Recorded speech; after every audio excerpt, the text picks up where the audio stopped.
भिडियोमा हेर्नुस् सी जातिको विश्लेषण कसरी गरिरहेको छ बाबु साहेब विप्लवले। एकचोटि भिडियो राम्रोसँग हेर्नुस् ल।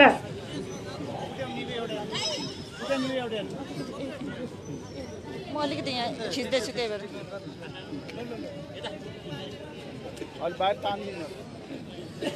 कस्तो राम्रै आएन है होइन कस्तो नजिक भयो क्या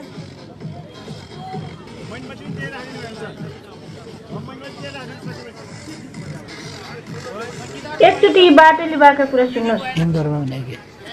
सबै जात जातिको आफ्नो आफ्नो धर्म संस्कृति हुन्छ नि त त्यो बाटोले भन्दै हुनुहुन्छ हिन्दू भनेको कहिलेबाट चल्यो के हो हिन्दू धर्म भनेको होइन सनातन होइन हिन्दू त कुनै धर्म होइन यो संस्कार हो यो सनातन हो हिजो ऋषि महर्षिहरूले कपडा सिलाउने चलन नहुँदै गर्दाखेरि त्यसरी कपडा पहिरेका थिए त्यसकारण त्यही पहिरिने एउटा संस्कार बस्यो र त्यसैलाई चाहिँ फेरि धर्मको नाम दियो। धोतीहरू लगाएको देखिन्छ किनभने त्यसो मेसिन थिएन सिउने चलनै थिएन कपडा बल्ल बन्न जाने थियो काट्ने सिउने चलन थिएन त्यस कारण त्यस्तै कपडा लगाइन्छ त्यो जमानाको कुरा हो। अब अहिले आएर बोक्रा शिवजीको पालोमा त मृग चर्म बाँधेरै हिँड्ने चलन थियो शिवजीको पालोमा त्यो कपडा लगाउने भन्नाले मृग चर्म बाँधेर हिँड्ने चलन थियो। अब अहिले धर्मको नाममा मृग चर्म खोज्ने अनि मृग चर्म बाँधेर हिँड्ने पछिल्लो समय धर्मको कुरा गरिरहँदा जुन विभिन्न ठाउँमा जुन भड्काउ भाषणहरू भइरहेको छ आन्दोलनहरू चलिरहेको छ कहीँ हिन्दू मुस्लिम कहीँ जातीय द्वन्द्व यसलाई चाहिँ कसरी मूल्याङ्कन यो गलत हो। कसैले भने सामाजिक सद्भाव खलबल्याउने खालका कुनै काम गर्नु हुँदैन सामाजिक सद्भावमा जोड दिनुपर्छ समाजमा विद्वेष।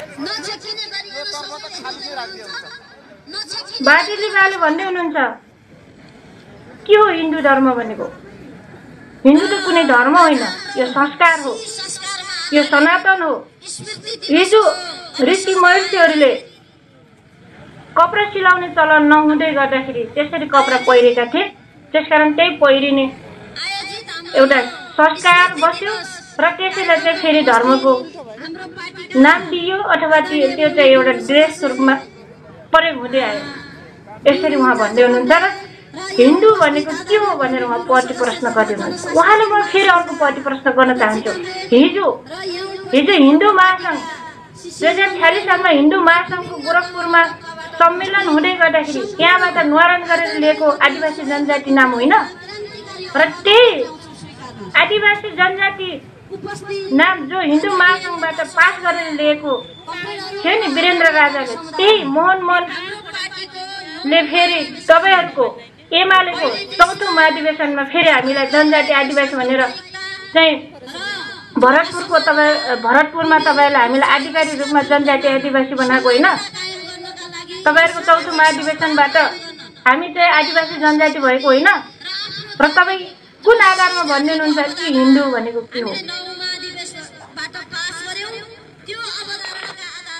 जय मुलबासी।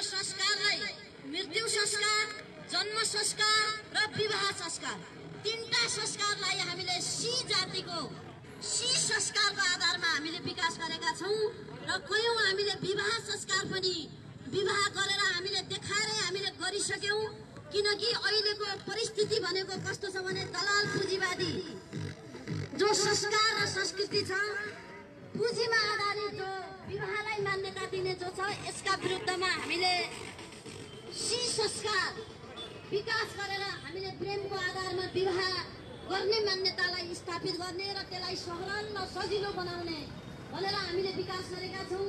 त्यसैगरी जन्म संस्कारलाई पनि हामीले खुशियाली मनाउने र खुशियाली सँगसँगै हामीले सजिलो छिटो र छरितो खालको जन्म संस्कारलाई पनि मनाउने विवाह संस्कार अब मृत्यु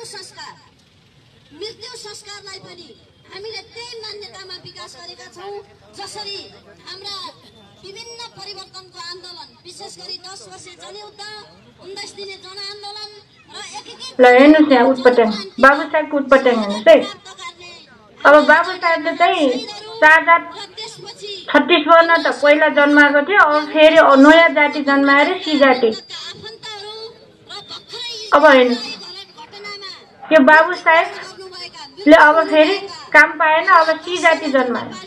संसारमा मान्छेको जातै छैन, मान्छे एउटा मानव मात्र एक जात हो भनिरहेको बेला उसले फेरि अर्को जातिको जन्म बनायो, त्यो सी जाति।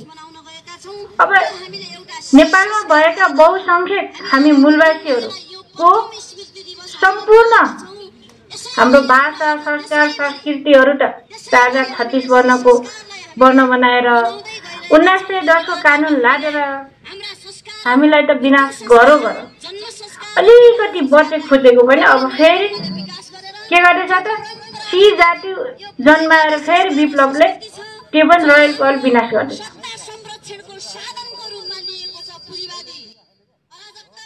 मूलवासीहरू होशियार।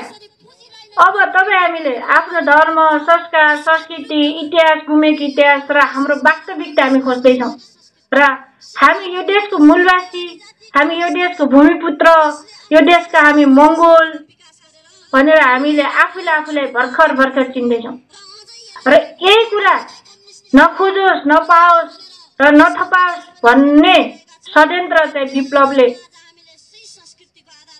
जाल बिछाउँदैछ र त्यसकारण सी जातिको उत्पादन गर्दैछ। सी जाति जन्माइसकेको छ। सी जाति कसैले पनि नलेख्नु होला। सी जाति भनेको हाम्रो, जब तपाईँले आफूलाई सी भनेर लेख्नुहुन्छ नि तब तपाईँको इतिहास, तपाईँको चाहिँ हिस्ट्री, तपाईँको पहिचान तपाईँ सम्पूर्ण रूपले तपाईँ समाप्त भइसकेको हुनुहुनेछ। किनकि तपाईँको आफ्नो पहिचान छ, तपाईँको आफ्नो धर्म संस्कार छ, आफ्नो संस्कृति छ, आफ्नो भाषा छ। हिजो 1903 को मुलुक ऐन लादेर हाम्रो सम्पूर्ण हक अधिकारहरू विनाश गर्यो र 240 वर्ष ओभर हामीलाई गुलाम बनायो। आफ्नै देशमा चाहिँ हामीलाई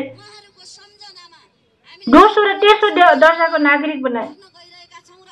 फेरि अहिले के बनाउँदैछ त भन्दा सी जाति बनाएर भएका रोयल पोइल रहेका केही हाम्रा सभ्यताहरूलाई, रहेका केही हाम्रा इतिहासहरूलाई पनि फेरि टोकरीमा फ्याँक्दैछ विप्लवले।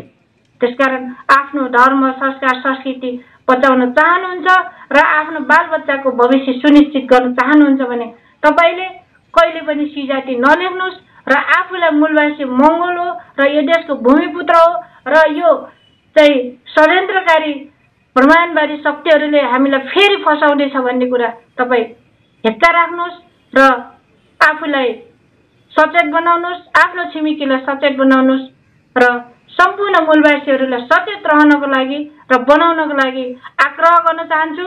जय मङ्गोल, जय मूलवासी।